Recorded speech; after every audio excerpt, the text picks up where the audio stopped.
All right. Now we're doing freeCodeCamp, JavaScript algorithms and data structures, intermediate algorithm scripting, sorted union. All right. So now we're going to write a function that takes two or more arrays and returns a new array of unique values in the order of the original provided arrays. All right. So in other words, all values present from all arrays should be included in their original order, but with no duplicates in the final array. So the unique numbers should be sorted by their original order, but the final array should not be sorted in numerical order, right? Anyway, we're going to check the assertion tests for examples. All right, so let's look at this stuff. So we've got uniteUnique right here, which is the same as this right here. Anyway, we've got this set of arrays right here. It's the same as this. That's what I should have said. And it's going to return 1, 3, 2, 5, and 4. All right, so we've got 1, 3, 2, 5. We've already got a 2 and we've already got a 1 right here. So we don't need to put those ones. We will put the 4 in because we don't have that yet. And then we already have a 2 and a 1 again. So we're not going to put those ones in. So that's what we're going to do. 1, 3, 2, 5, 4. All right. So that being said, first things first over here, what we're going to do is we're going to declare some variables. All right. So we're going to say we're going to combine all these in their own thing. And so we could put like this.concat, this.concat, this. We're not going to do that though. We're going to do something completely different. We're going to say let combined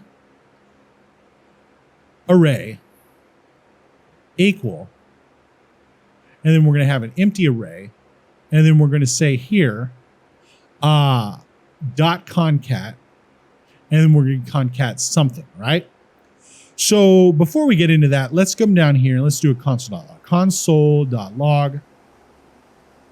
R. All right, see what that looks like. All right, so that's not going to work for us because we're going to need all 3 of these arrays, right?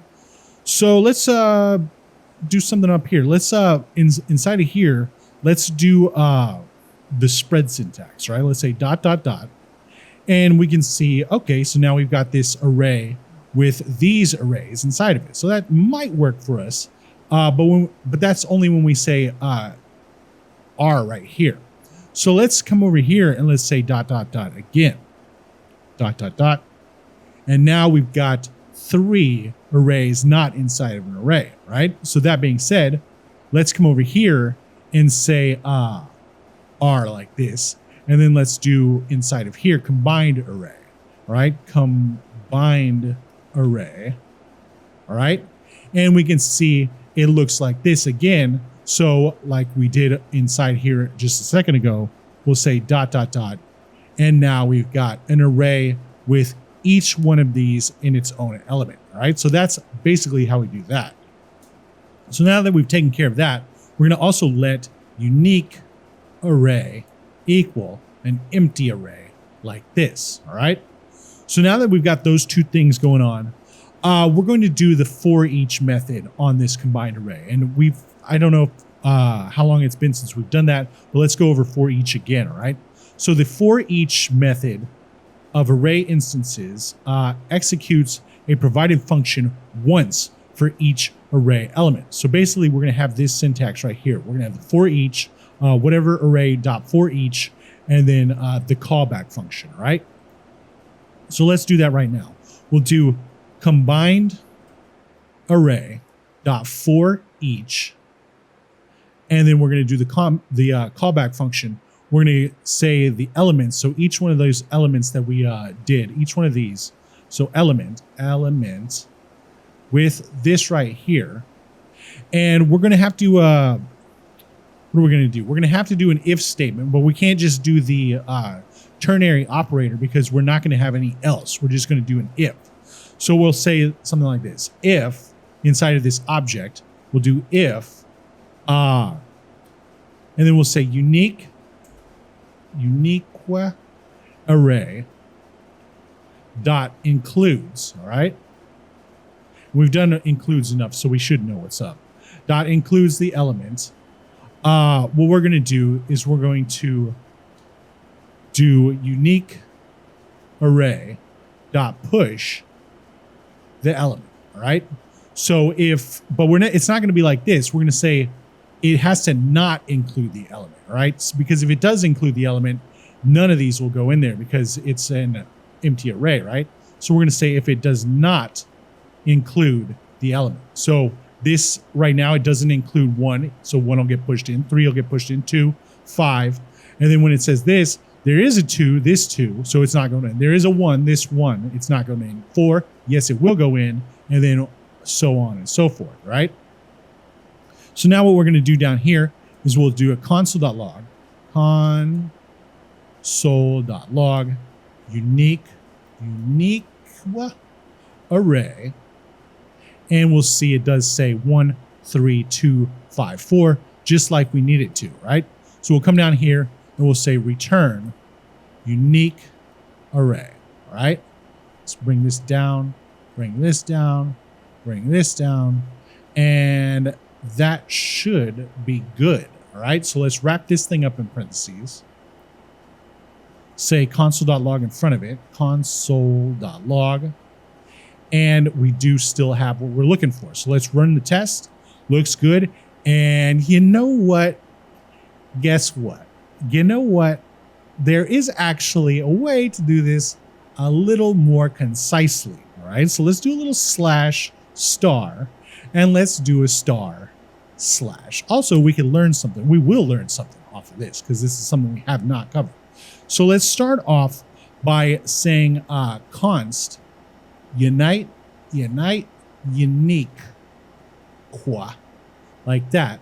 And let's say that's going to equal, and then we're going to still have the ... r inside of it, and then we're going to do an arrow function. And this time we don't have to do an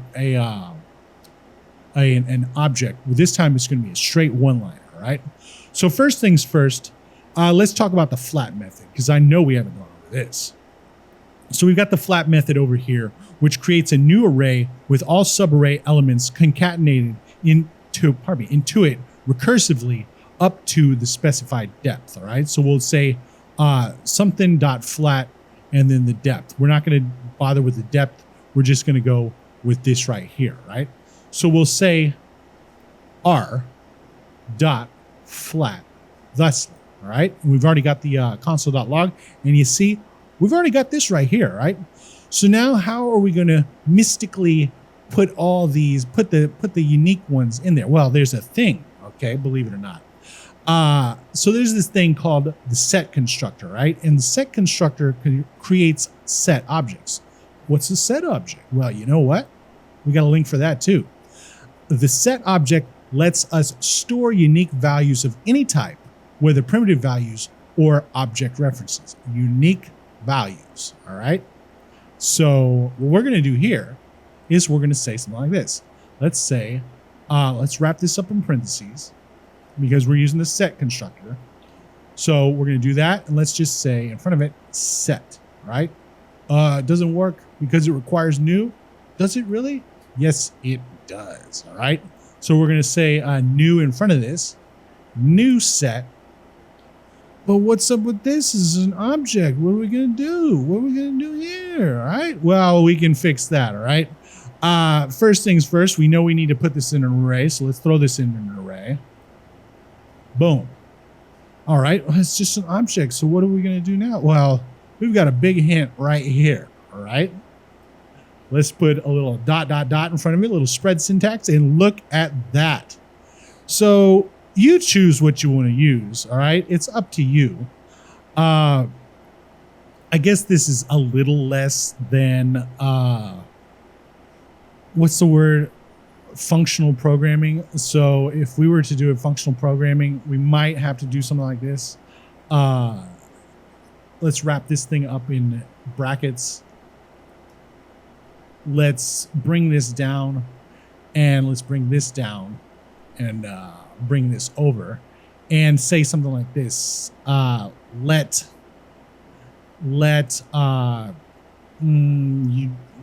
Combined array equal r.flat. All right, let's just do a control X on this one. Drop it off thusly. All right, and let's say let unique array equal new set with combined array in it, thusly. And we'll say down here, return unique array, like that. And it's still looking good. And that's in, what is that? What is it? Functional programming style. So let's run the test. Looks good. And submit it. All right. Now we're on to convert HTML entities.